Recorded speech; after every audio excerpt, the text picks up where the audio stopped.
So hello everyone, welcome back to my channel. तो आज जो मेरा टॉपिक है वो है limitations of Thomson's model of an atom. Last video में मैंने आपको थॉमसन्स मॉडल के पोस्टुलेट्स करवाए थे। तो मैंने आपको 2 पोस्टुलेट्स करवाए थे। First one is the atom is a positively charge sphere and electrons are embedded in it.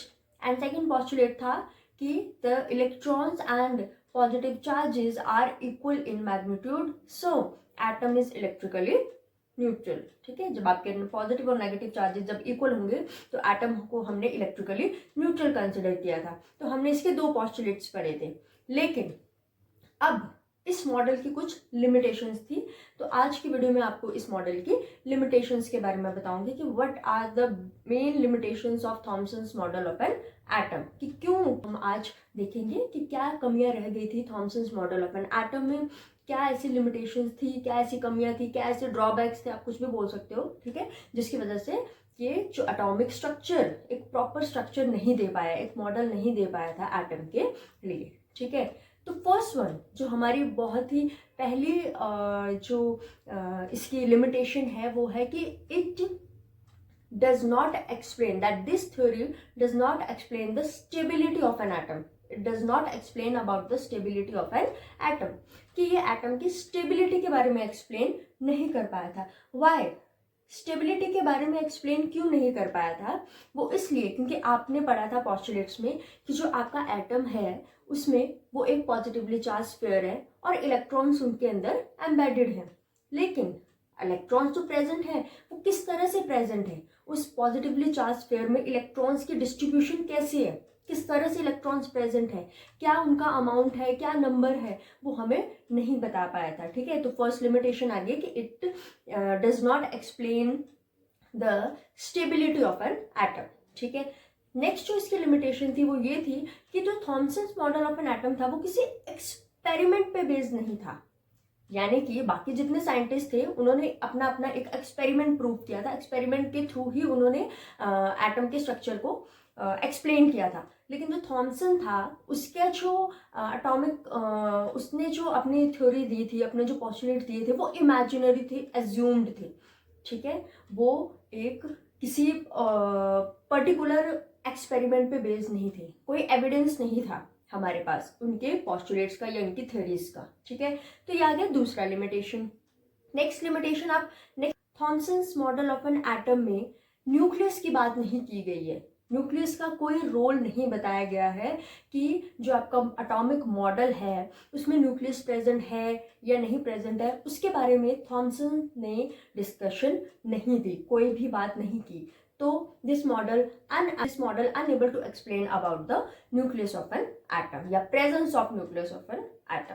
ठीक है, एक और लिमिटेशन हम ये देखेंगे कि रदरफोर्ड थॉमसन मॉडल के बाद जो रदरफोर्ड मॉडल आया था, रदरफोर्ड अल्फा स्कैटरिंग एक्सपेरिमेंट जो आया था, उसका एक रिजल्ट था, बहुत ही अच्छा रिजल्ट उस मॉडल से हमें देखने को मिला था कि most of the space inside an atom is empty, खाली था या वैकेंट था, कुछ भी कह लो। ठीक है, लेकिन आपने थॉमसन मॉडल में ये पढ़ा था कि atom is a positively charge sphere and electrons are embedded in it. तो थॉमसन मॉडल जो था वो रदरफोर्ड के अल्फा स्कैटरिंग मॉडल के रिजल्ट्स को एक्सप्लेन नहीं कर पाया। रदरफोर्ड के अल्फा स्कैटरिंग एक्सपेरिमेंट से तो हमें ये पता चला कि एटम में तो काफी सारा स्पेस क्या होता है, एम्प्टी होता है, बट ऐसी कोई भी बात थॉमसन ने नहीं प्रूव की थी। ठीक है, तो यहां से भी ये मॉडल थोड़ा सा गलत प्रूव हो गया। तो इसकी वजह से क्या हुआ कि जो रदरफोर्ड के अल्फा स्कैटरिंग एक्सपेरिमेंट की जो स्टेटमेंट थी उसने थॉमसन के पोस्टुलेट्स की जो स्टेटमेंट थी उसको गलत प्रूव कर दिया। तो यहाँ से भी ये थ्योरी जो थी वो फेल हो गई। तो हमने ये कुछ पॉइंट्स पढ़े एंड आप और भी पॉइंट्स बता सकते हो कि आपको यहाँ पे न्यूट्रॉन्स न्यूक्लियस के डिस्ट्रीब्यूशन का या न्यूक्लियस की पोजीशन का पता नहीं चला, how electrons are arrange in an atom, किस तरह से इलेक्ट्रॉन्स जो हैं वो अरेंज हैं, किस तरह से पॉजिटिव चार्ज ने नेगेटिव चार्ज को होल्ड करके रखा है एटम के अंदर। तो इसके बारे में कोई भी बात नहीं बताई गई थी Thompson model of an atom के थ्रू, इस तरह का कोई भी रिजल्ट नहीं बताया गया। ठीक है, तो ये थे हमारी Thompson model of an atom की लिमिटेशंस। ठीक है, आप अब एक और चीज बता सकते हो कि इन लिमिटेशंस की वजह से हमारी ये जो लिमिटेशंस हमने पढ़ी है, इन लिमिटेशंस की वजह से हम क्या बोल सकते हैं कि जो Thompson model of an atom था वो इनसफिशिएंट था, ठीक है, वो इनसफिशिएंट था एटॉमिक स्ट्रक्चर को एक्सप्लेन करने के लिए, ठीक है। ये जो जितने भी पॉइंट्स थे ये इमेजिनरी पॉइंट्स थे, ये जो उनके पॉस्टुलेट्स थे, जो एटॉमिक स्ट्रक्चर का जो पॉस्टुलेट दिए गए थे वो एक इमेजिनरी रिजल्ट्स थे, ठीक है, वो किसी एक्सपेरिमेंटल एविडेंस पे बेस्ड नहीं थे, जैसे कि मैंने आपको पहले ही बताया था। तो इसकी वजह से इस थ्योरी को फेल प्रूव कर दिया गया। लेकिन एक चीज हम हमेशा याद रखेंगे कि due to this theory only, इसी थ्योरी की वजह से जो बाकी साइंटिस्ट थे उनको एक बेस मिला, उनको एक बेस प्रोवाइड हुआ अपने अपने एटॉमिक स्ट्रक्चर की थ्योरीज की डेवलपमेंट के लिए, ठीक है।